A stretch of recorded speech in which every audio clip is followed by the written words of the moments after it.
அனைத்து முதுகலை ஆசிரியர்களுக்கும் இனிய வணக்கத்தையும் வாழ்த்துக்களையும் தெரிவித்துக் கொள்கிறோம். Hall ticket வெளியாயிடுச்சு. திருப்புதல் முறையில் நீங்கள் படித்து கொண்டிருப்பீர்கள். வாழ்த்துக்கள். இதுகாரும் உங்களுக்கான பதிவுகளை நாம் பயனுள்ள பதிவுகளைத்தான் நம்ம கொடுத்துருக்கோம். நிறைய ஆசிரியர்கள் உங்களுடைய சேனலில் மூலநூல்களிலிருந்து ரொம்ப உள்ளார்ந்த வினாவிடை குறிப்புகளை எங்களுக்கு வழிகாட்டுதலாக எங்களுக்கு ஒரு நல்ல ஒரு பயிற்சியாக இருந்தது இந்த வினாவிடை குறிப்புகள் என்று சொல்லும் பொழுது உண்மையிலேயே எங்களுக்கு மிக மகிழ்ச்சியாக நாங்கள் மகிழ்வான நிலையை எய்துகிறோம். அதுதான் உண்மை. எங்களுடைய சேனல் எப்பொழுதுமே நம்மளுடைய ஆசிரிய பெருமக்களுக்கு ஒரு கலங்கரை விளக்கமாக இருக்கும் அப்படிங்கிறதுல எந்த விதமான சந்தேகமும் இல்லை. மீண்டும் உங்களுடன் நாங்கள் பயணத்தை தொடர்வதற்கு தயாராக இருக்கிறோம். இந்த தேர்வை நல்லபடியாக முடித்துவிட்டு தேர்வு எழுதிவிட்டு வெற்றி களிப்புடன் திரும்புவீர்கள் அப்படிங்கிற ஒரு நல்ல நோக்கத்தோடு தான் இந்த பதிவு.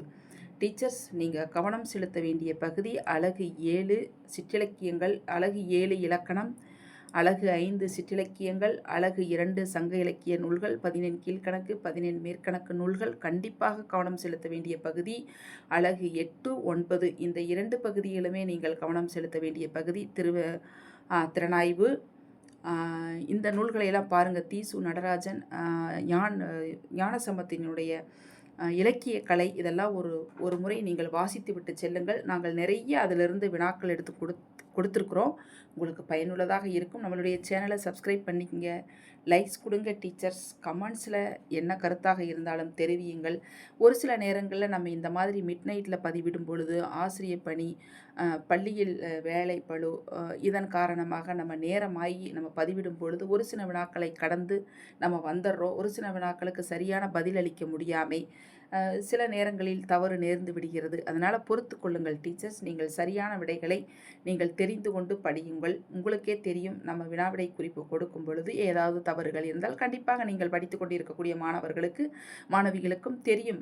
அந்த பிழைகளை களைந்து சரியான விடைகளை நீங்கள் தெரிந்து படித்து கொள்ள வேண்டும். ஏன்னா நம்ம பிஜிடிஆர்பி தேர்வு என்பது ஒரு கடல்.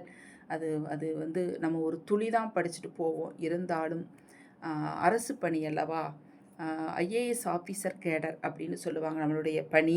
அதனால் அந்த பணிக்கான வாய்ப்பை நீங்கள் எதிர்நோக்கி காத்து கொண்டிருக்கும் பொழுது நிறைய படிக்க வேண்டும். கடல் போல் பிஜிடிஆர்பி 2 வருடங்கள் 3 வருடங்கள் படித்தவர்களெல்லாம் இன்னும் பணி வாய்ப்பு இல்லாமல் இருக்கிறார்கள்.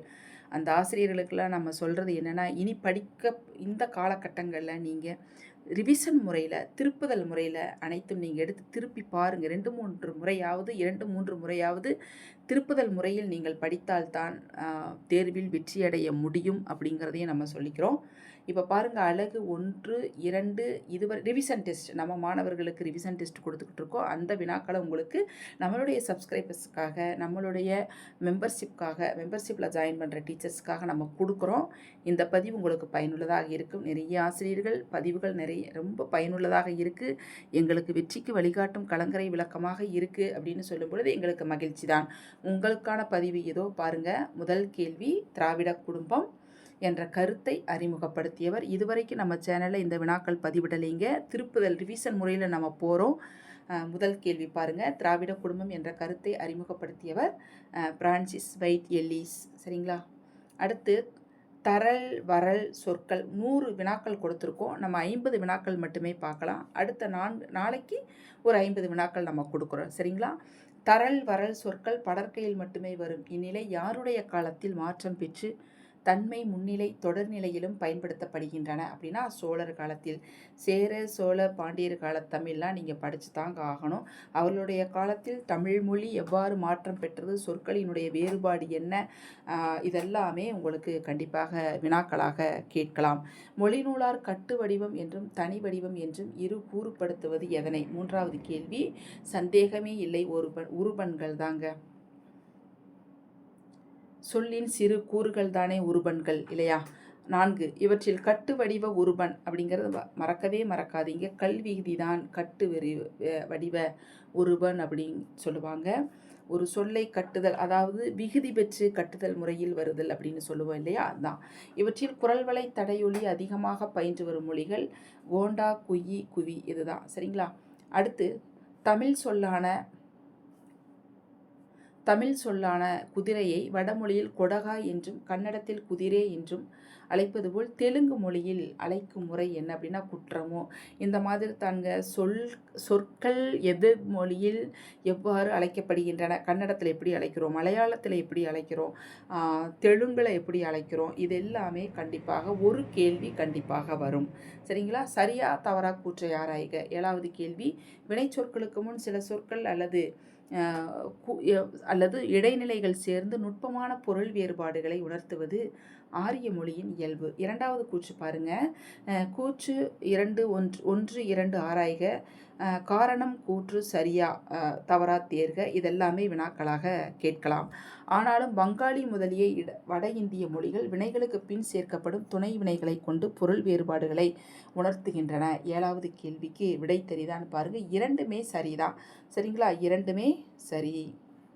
அடுத்து 8, பவானந்தம் எழுதிய தற்கால தமிழ் சொல்லகராதி வெளியிடப்பட்ட ஆண்டு. ரொம்ப முக்கியமான கொஸ்டின், 1952.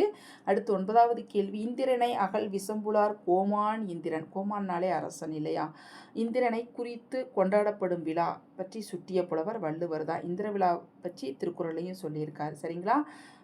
இந்திர விழா சிலப்பதிகாரத்தில் தானே இருக்குது இல்லையா? இளங்கோவடிகளும் சொல்லியிருக்காரு. இந்திர விழாவில் பூவின் அன்ன புன்தலை பேடை வரி நிழல் அகவும்.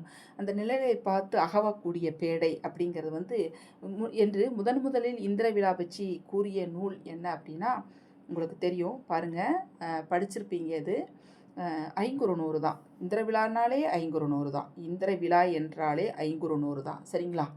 அடுத்து 11வது கேள்வி, தெம்முனை சிதைந்த கரும்பரி புரவி பார்க்கழல் மொழிந்த வன்கண் மலவர் பூந்தொடை விழவின் தலைநாள் அன்ன என்று பகைவரின் நாட்டை அழித்து குதிரை வீரர்கள் பூந்தொடை விழாவினை கொண்டாடப்பட்ட செய்தி எந்த நூலில் குறிப்பிடப்பட்டுள்ளது அப்படின்னா ஐங்குறுநூறு தான். சரிங்களா? ஓணநாள் விழாவினை ஒட்டி யானையை பழக்கிய செய்தியை கூறும் நூல் மதுரை காஞ்சி. சரிங்களா?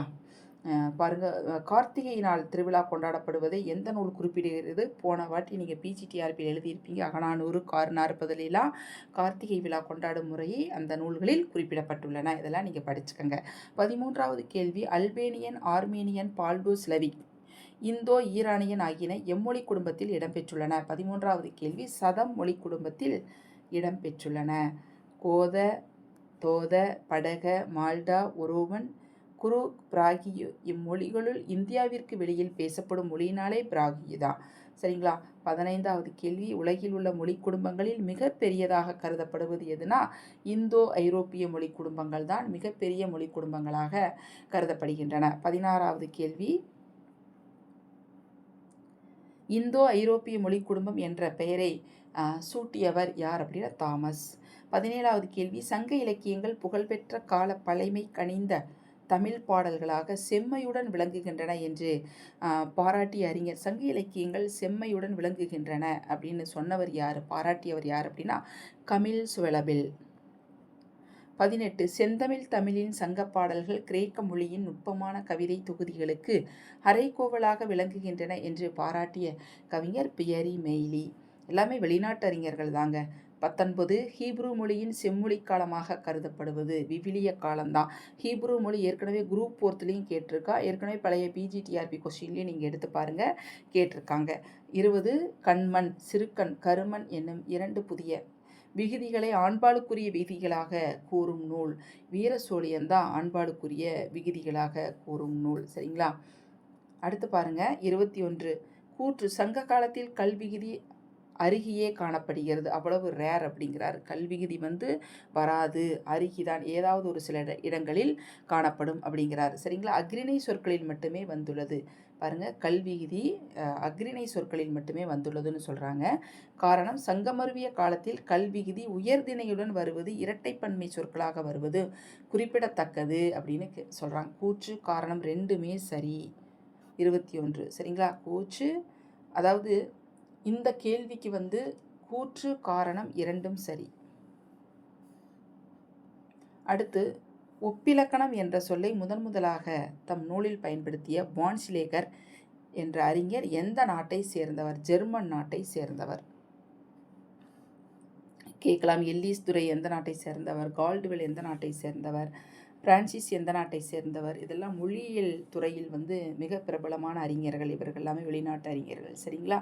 அடுத்து 23வது கேள்வி. தொல் திராவிடத்தில் மூக்கொலிக்கு பிறகு 2 வல்லொலிகள் இருந்திருக்க வேண்டும் என்றும் அதில் வல்லொலி கன்னடத்திலும் தெலுங்கிலும் மறைந்துவிட்டது என்றும் மேலும் தமிழிலும் மலையாளத்திலும் மூக்கொலி மறைந்துவிட்டது என்றும் கூறியவர் யாரு? கொஷினுக்கு ஆன்சர் தெரியுதான்னு பாருங்க. நான் குமாரசாமி ராஜா.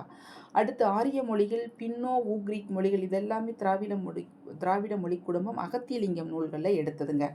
ஆரிய மொழிகள், பின்னோ ஊக்ரிக் மொழிகள், திராவிட மொழிகள் ஆகியவற்றை பெரும் முயற்சி செய்து வகைப்படுத்தியவர் யார் அப்படின்னா ராஸ்மஸ் ராஸ்க். அடுத்து திராவிட வேர்ச்சொல் அகராதியை வெளியிட்டவர்கள் யமனோ பர்ரோ. ரொம்ப முக்கியம், இது ஏற்கனவே ரிப்பீட்டட் கொஷின்ஸ் பிஜிடிஆர்பியில். 10 4ஆம் பத்து எத்தொடையில் அமைந்துள்ளது? 26வது கேள்வி. அந்தாதி தொடையில் அமைந்துள்ளது. அன்னலம் கோட்டகப்பா எரிந்த பொன்முனை ஒழுங்கை வெல்போர் குட்டுவை என்றுரைக்கும் புலவரை சுட்டுக. இவர் யாரு அப்படின்னா பாலை கௌதமனார். சரிங்களா? இனிது உண்பான் என்பான் உயிர் கொள்ளாது உண்பான். இப்பாடல் வரி இடம்பெற்ற 17 கீழ்கணக்கு நூல்கள் எது அப்படின்னா நான்மணி கடிகை. அடுத்து தொல்காப்பியர் காலத்தில் வழக்கில் இருந்த ஆதன் என்ற பெயருடைய 17 கீழ்கணக்கு நூலாசிரியர். 29வது கேள்வி. நல்லாதனார். 30வது கேள்வி. மதிமண்ணு மாயவன் வான்முகம் ஒக்கும் இக்கடவுள் வாழ்த்து பாடல் இடம்பெற்றுள்ள 17 கீழ்கணக்கு நூல் எது? கடவுள் வாழ்த்து பாடல்களை மென்ஷன் பண்ணி கொஷின்ஸ் கேட்கலாம், பார்த்துக்குங்க. அடுத்து 31வது கேள்வி. ஊனை தின்று ஊனை பெருக்குதல் முன் என்னா என்றுரைக்கும் புலவரை சுட்டுக. கபிலர். எப்போவுமே கொஷின்ஸ் பாருங்கள், கடைசி 2 வரிகளில் கேட்கலாம், இல்லைன்னா முதல் 2 வரிகளில் கேட்கலாம்.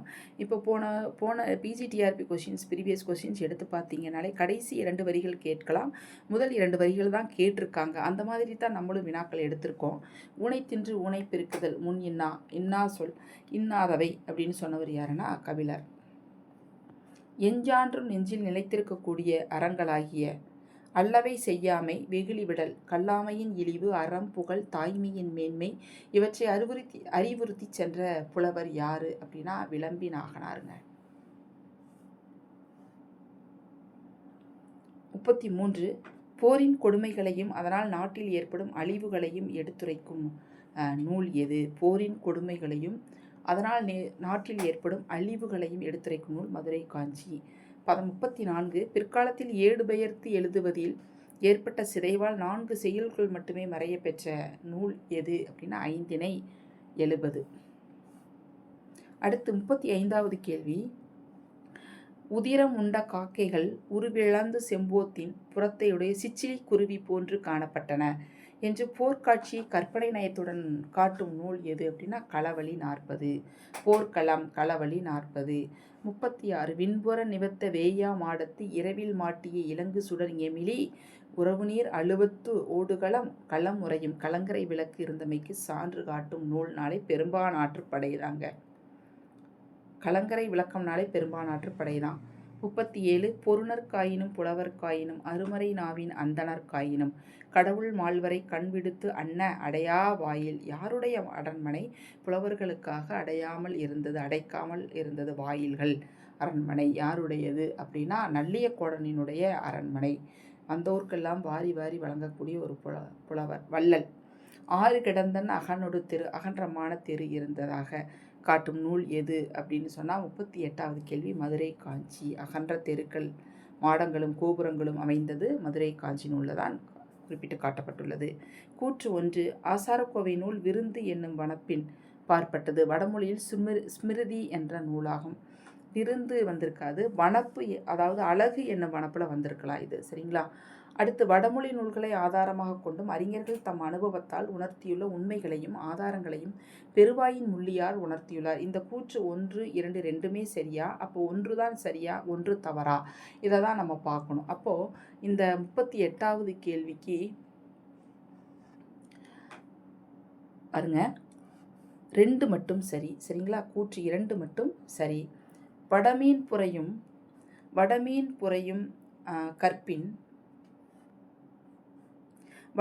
புரையும் கற்பின் மடமொழி அறிவை தோழல வல்லதை நினைத்தன விளைநீ பெருமிதத்தையே என்றுரைக்கும் புலவரை சுட்டுக. 39வது கேள்வி கபிலர்.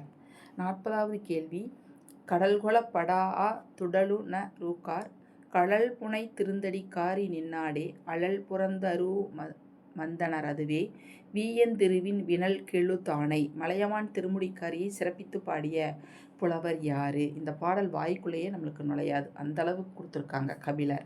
இந்த மாதிரி கேள்விகள் கேட்கறதுனால தாங்க நம்ம லாக் ஆகிடுறோம். 1 மதிப்பெண்கள் 2 மதிப்பெண்களில் பணி வாய்ப்பு போய் டீச்சர்ஸ் பாவம் இதை மறந்து விட்டுட்டு வந்துடுறாங்க. அதனால பாடல் வரி வினாக்களும் நூற்பா வினாக்களும் ரொம்ப முக்கியம். சரிங்களா? 41வது கேள்வி, திருப்பரங்குன்றம் கோயில் மண்டபத்தை எழுதெழில் மண்டபம் என்று குறிப்பிடும் நூல் எது? அப்படின்னாலே பரிபாடல் தாங்க. அடுத்து மதுரையை பற்றி சிறப்பித்து கூறும் நூல் பரிபாடல் தாங்க. ஆறுகளி உலகத்து மக்கள் எல்லாம் ஓதலில் சிறந்தென்று ஒழுக்கமுடைமை என கூறும் நூல் எது? 42வது கேள்வி, முதுமொழி காஞ்சி. அடுத்து தமக்கு மருத்துவர் தாம் என்று அறிவுறுத்தும் நூல் எது? தமக்கு மருத்துவர் தாம் என்று பழமொழி 400. இது பழமொழி மாதிரி இருக்கிறதுனால இது பழமொழி 400ல் வரும். சரிங்களா?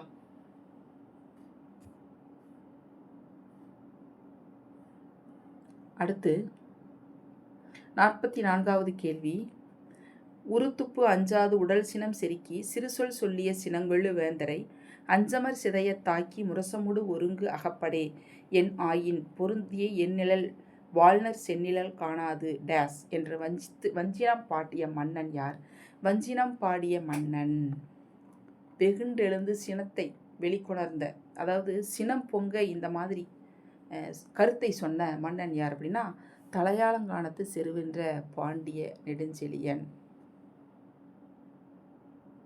அடுத்து நகுதக்கணரே நாடுமி கூறுனர் இளைய விவனம் இளைய கூறினீரே, என்னை இளையவன் என்று கூறினீர்களா, என்னை இளையவன் என்று எண்ணீரோ என்று சினந்தவன் யார் அப்படின்னா தலையாலங்கானத்து செருவென்ற பாண்டிய நெடுஞ்செழியன் தாங்க.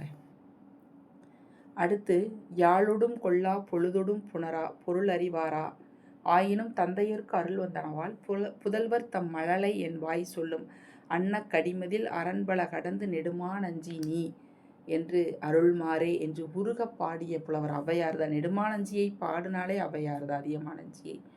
அடுத்து அத்தத்தா வெண்ணின்றே மொழி கேட்டல் இனிது என்று சுட்டும் நூல் எது அப்படின்னா கலித்தொகை நூல் தான். அவர் மழலை கேட்டல் அமிழ்து மழலை சொல் கேட்பது இனிமை என்று கூறும் நூல் எது அப்படின்னா அவர் மழலை கேட்டல் அமிழ்தினும் இனிதே அப்படின்னு சொன்னவர் பூதஞ்சேந்தனார். குலவிச்சை கல்லாமல் பாகம்படும் என்று சுட்டும் நூல் எது? குலவிச்சை கல்லாமல் பாகம்படும் என்னும் நூல் எது? 49வது கேள்வி, பழமொழி 400. 50வது கேள்வி, வெண்கோட்டு யானை சோனைப்படியும் பொன்மொழி பாடலி பெரிய யார்வாய் கேட்டனை காதலர் வரவே குறுந்தொகை நூலில் பாடலிபுத்திரம் பற்றி குறிப்பிட்ட புலவர் யாரு? மோசி கீரனார். நம்ம 50 வினாக்கள் பார்த்துட்டோங்க. அதுக்கு கீழே 51 வினாக்களிலிருந்து ஆரம்பிக்குது. அந்த வினாக்களை நம்ம அடுத்த பதிவில் கொடுக்கலாம். இது புரிஞ்சிருக்கும்னு நினைக்கிறேன். நம்ம சேனலை சப்ஸ்கிரைப் பண்ணிக்கோங்க டீச்சர்ஸ். உங்களுக்கு இதுகாரும் உறுதுணையாக இருந்து உங்களுக்கான நல்ல வினாவிடை குறிப்புகளை தேர்வு நோக்கில் உங்களுக்கு நம்ம பதிவு செஞ்சு கொடுத்துக்கிட்டு வர்றோம். உங்களுக்கு மிக பயனுள்ளதாக இருக்கும், வெற்றிக்கு வழிகாட்டுதலாக இருக்கும் என்பதில் எந்தளவுக்கும் சந்தேகமில்லை. வாழ்த்துக்கள். நீங்கள் வெற்றி பெற வேண்டும். வாழ்த்துக்கள்.